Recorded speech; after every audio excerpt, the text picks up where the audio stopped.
Think you're crushing it with your property portfolio? Well, without proper tracking, you're probably just blindly stumbling towards financial chaos. Today, in this property roast, I'm roasting the brutally overlooked basics of managing a property portfolio. And I'll personally help you create an Excel spreadsheet step by step, diving deep into the cash flow nightmares, hidden tax impacts, and sloppy property portfolio structures. So for you peeps that are watching right now, stick around to learn the practical step-by-step Excel setup instructions and exact formulas you must know right now to stop your property business from turning into a financial dumpster fire. Firstly, guys, ignorance isn't bliss, it's bankruptcy. Most property investors, they run their property portfolio like it's a side hobby rather than a legitimate business. Like, let me ask you guys, when was the last time you checked your cash flow? Like, yeah, you know, the money you're supposed to be earning, but instead, it's mysteriously vanishing. According to financial commentator Scott Pape, he says, quote, tracking your property cash flow isn't optional, it's critical, end quote. Yet we have people like property guru Gary, I made that up, he brags, quote, just set and forget, properties run themselves, end quote. But guys, this is my savage truth. Properties don't run themselves. If you ignore the cash flow at your peril, you are not a property investor. You're a freaking noob that loves losing money. So right now, guys, let's get our hands dirty. What I want you to do right now is I'll share my screen, right? And I'm going to show you how to build an Excel spreadsheet that is simple enough to capture the essence of how your property portfolio is performing right now. So right now, right, you open an Excel spreadsheet. I have one right here over here.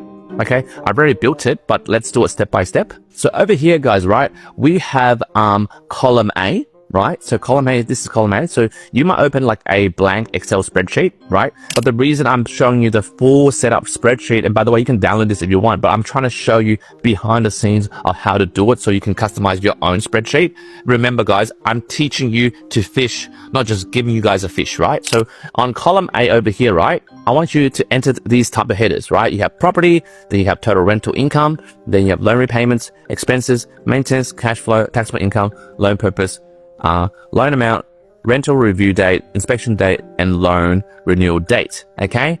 So what happens, guys, is once you enter this in, I want you then to obviously from this column over here, enter the address of the property. It could be whatever address, right? Just whatever, you know, one TBA, you know, TBA to be announced, TBA Street, Sydney, right? New South Wales 2000, right?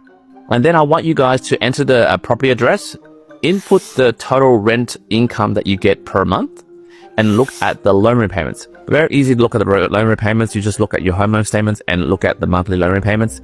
Then you work out the expenses, right? And do you have strata? Divide that by 4 because it's per quarter. If it's council rates, also that's probably per quarter.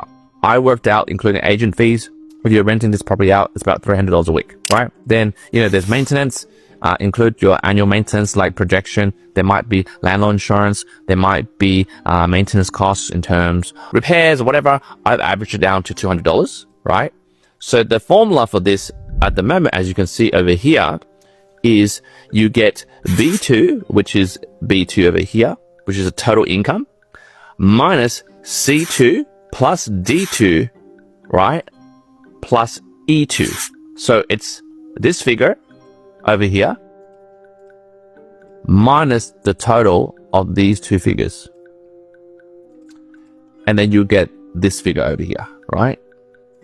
Now, I know a lot of you who are watching this at the moment and must be thinking, hey, Q, this is so simple.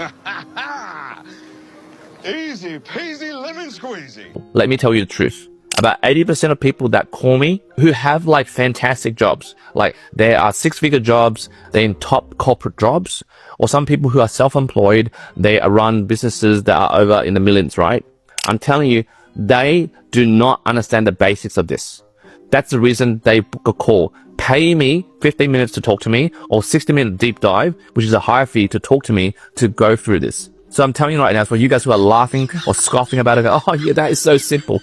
It is not simple when life overruns you. When you're busy doing what you're supposed to be doing, like you're being top at your job. Property investment, building a property portfolio starts with basics and foundations. And most of you overlook this thinking, oh, it's too easy. And then you sit and forget and don't look at it. But when I come in as an expert and look at it, I'm like, what the heck are you doing? Bruh. So guys, stick to the goddamn basics. Don't be ignorant. Don't be arrogant. Okay, so what happens is now you'll get this formula over here, right? And the reason I'm showing you behind the scenes is because I don't just want you to download this sheet, which is available for download in this video, right? I'll drop a link later, but I want you to know the mechanics of it. If I just gave you a downloadable sheet, like there's a lot of downloadable sheets all over the internet, Facebook ads, oh, download this sheet, top 10 hacks, or how to manage this. They're all clickbait crap, right? I want you to build it yourself. Okay, so right now, you have this formula, right? Now, this formula, right, you can actually have a list of properties over here, right? Say, for example, you have a list of properties over here. You just press this table button over here. And then what happens is you can use this little drag. You see this cross over here? You can drag this to replicate this formula for other properties you have. And it's very simple. You just want to know whether you are maintaining a positive cash flow or a negative cash flow, okay? Next, guys, the second part of this video is we're going to look at the tax impacts. This is the part that you need to really pay attention because we are here as investors trying to fight the goddamn police in Canberra, right? Especially the tax devils, the ATO. So if you guys think that your rental income is your pure profit, guess again, guys. If you guys overlook the tax impacts, this can quickly lead you into an unexpected financial hole. Because right now, like I always talk about it, negative gearing might sound appealing, but if you do not have a cash flow projection or a tracker like this table over here, this very simple table over here, you'll be consistently bleeding money without even knowing why the hell I'm doing it. Because according to the CPA expert, Noel Whittaker, he says, quote, understand your tax implications up front, end quote. And all the meanwhile, Spruker Steve insists, quote, just buy property, tax takes care of itself, end quote. And guys, here's my blunt opinion. Relying on negative gearing alone without proper planning isn't strategy. It's basically stupidity. So again, guys, let's jump back to the Excel spreadsheet. Let's go practical again. After you build up this spreadsheet, or for example, you decide to use it, but I want you to build it yourself so you can learn step by step. After you build it up to this point, which is pretty easy, guys. If you've passed high school or even maybe primary school, my kids are learning to use Excel at the moment. Don't tell me this is too hard, right? So after you're done up to column F, go to column G, put in taxable income, and I want you guys to put in this formula. It's B2, right, which is B2 over here, which is total rental income, minus C2, which is the loan repayments, plus D2. Okay, plus D2. Okay. Now, if you're watching thus far, I've done this deliberately, but I want you to know whether you're using your brain at the moment.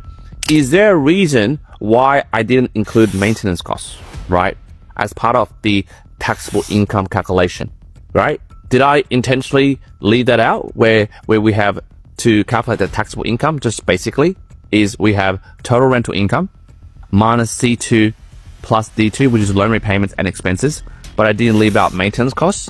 If you're thinking, hey Q, you should add maintenance costs because that's a deduction. You are correct. Well, that's what I want you guys to do. Use your goddamn brain, right? You should be, and it's very easy. This is the reason why I did it this way, is for you guys to modify the formula. So you go to here, you go to this screen over here, and you just hit a plus, and you include the maintenance costs. So right now, you have an updated formula. And that's the reason why, guys, I'm teaching you this, so that you can modify formulas and actually have a basic understanding.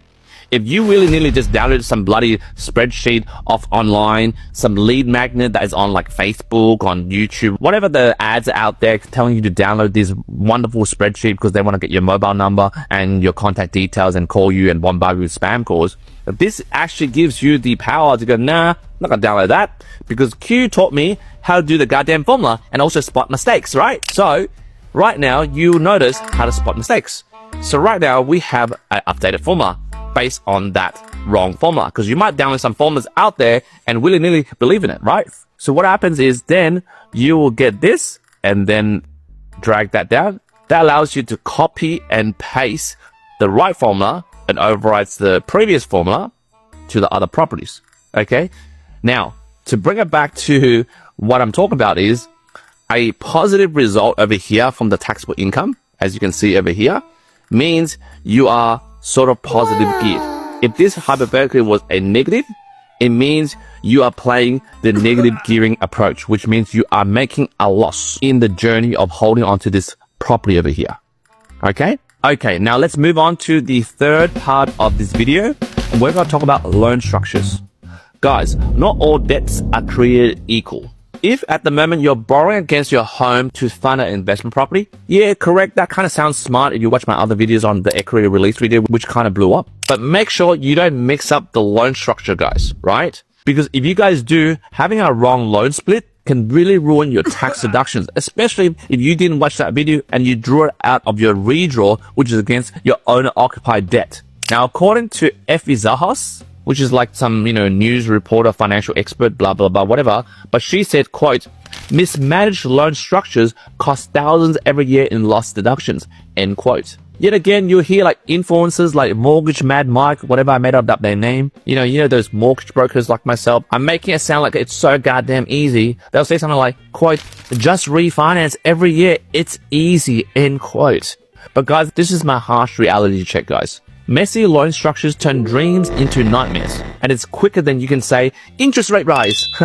But anyway, guys, let's jump into the practical steps where we've been working on this spreadsheet. You guys are doing fantastic if you're following this video along while we're doing this, because I suggest you to pause it, go back to your building your spreadsheet tracker, and then, that's how you learn. So basically, we're back to our spreadsheet. We're going to go to column H, all right, and then column I. Okay, so remember, guys, even though it sounds really simple, just define what this goddamn property is. Is it an investment property? Is it a owner-occupied property? So personal means owner-occupied. Rental property means investment, right? Sometimes you might mix it up a bit. The reason why you think, oh, this is so goddamn easy. Well, what happens if you have different loan splits? What if this property, right, is an owner-occupied property? But then somehow you went and split the debt to have cash out for an investment property purchase. What happens is you have this address, you just duplicate it to over here, and what happens is the first one might be in personal, which is like, or you can put PPOR, whatever, right? And then if you have this address over here, which is the owner-occupied property, you might put investment. And how you differentiate is the different loan splits, because loan number one might be $500,000, loan number two against the owner-occupied property, but then it's a investment property, so it's just say it's the same property as above. That could be a $400,000 cash out and that is an investment purpose. Having this tracked out gives you a peace of mind to know that, okay, not all my debts are tax deductible, right? Now let's move on to the fourth part of this video, guys. The fourth part of this video is that most noobs make this mistake. They forget critical dates in their property accumulation journey. And I'm telling you guys, this is an expensive memory loss. For example, guys, you might have missed rental reviews with your agent or your tenants. You might have missed forgotten safety inspections and possibly overlooked home loan repayment dates. For example, you're on a fixed rate, it expired, but you forgot. Like I'm telling you guys, these aren't small oversights. They're ticking financial time bombs. Now, according to a property management consultant, Kate Bakos, she says that, quote, set reminders for critical dates to avoid expensive mistakes, end quote. You hear people like Property Spruiker, Lazy Larry laughing like I made up that name, but you might hear things like, quote, just buy more property. Don't sweat the small stuff, end quote. But guys, this is my savage take. Forgetting critical dates is like forgetting your anniversary. It's costly, embarrassing, and easily avoidable. So again, guys, let's go back to the spreadsheet. Let's do some practical tips that you can take away from this video and really learn to accumulate property like a boss, right? So after you're done column H and column I want you to go to column J, which is over here, and put in, like, very simple, rental review dates, right? So for example, if you tenanted the property, say, last year, July, and you want to do an annual review, well, basically about a month ago, which is July 2025, you need to hook up your agent, or either you're privately renting this property, hook up your tenant and go, hey, it's time to review your rent, right? And make sure you don't just drop the bomb on them, right? You need to give them a bit of notice, right? So you might give them a bit of a heads up, maybe 2 weeks or 3 weeks prior to the rental review, which obviously if you're due diligent enough to use this table for the future, you'll be like, all right, well, in December 2025, over here, I need to hook up old mate, tenant over here to have a chat with him, right? And then you have to do a bit of research. Or what is the appropriate rent increase, right? What is ethical? What is reasonable, right? What is the cost of running this property? Is it positive? Is it negative? Should I increase it? Should I decrease it? Well, obviously don't decrease it, but you know what I'm talking about, right? And then, like, when is the next inspection date, right? So if you're a landlord and, you need to do annual property inspections, just in case they've ruined your place. Like, you don't know what the heck's happened to it, right? So have they made modifications to your property that you don't know? Especially if you have a house and they've mucked around with it. For example, you like set and forget, and next minute you go in there, like 2 years later, you're like, hey, what the heck is this retaining wall doing here? I never allowed you to do this. All right. And then also, most importantly, is look at your loan renewal dates, right? When is your fixed rate rolling over to a variable rate? Or when is your interest only rate roll over to a principal interest rate? That is a big deal, right? For example, you pay, I don't know, like, 5.99% interest only, and then you got to roll it over to principal interest because you're on an interest only for, say, for example, 2 years only due to serviceability limit. The extra principal interest repayments could be another $1,000 to $1,500. If you are not aware of this from this tracker because you think, oh, I don't need that, man. I'm the boss. Yeah, I can manage this in my brain. Yeah, well, you got sucked in when you find out that your cash flow blows out the water. So anyway, guys, like, this is the table. Very simple. I'll put it in like a link for you guys to download, but wholeheartedly, guys, please create the table from scratch. It's very simple. The exercise might seem like, oh, it's like kindergarten crap, right? But it's not. It allows you to think and use your brain and start using some of these basic formulas so you can do some modification to it, right? And it's very, very simple. Okay, guys? And most importantly, guys, after watching to the end of this video, what I want to say is, don't let those so-called property experts promote this set and forget strategy, right? If you're ignoring your property portfolio management, this isn't carefree, right? This isn't Aussie chill culture vibe, right? It's simply careless. You're basically a dumb noob. So for all those other influencers or property brokers who are watching this channel and hating on this channel, let me write a letter to you guys, right? Dear gurus and influencers, stop misleading investors with these fairy tales, guys. Wake up and smell the spreadsheet that I've just given you, right? So guys, this is my closing statement. Managing a property portfolio isn't rocket science, but it is discipline. You gotta go into that goddamn spreadsheet and update it yourself. Don't rely on your property managers. Don't rely on your buyer's agent. Don't rely on your grandfather or your father or your mum and dad.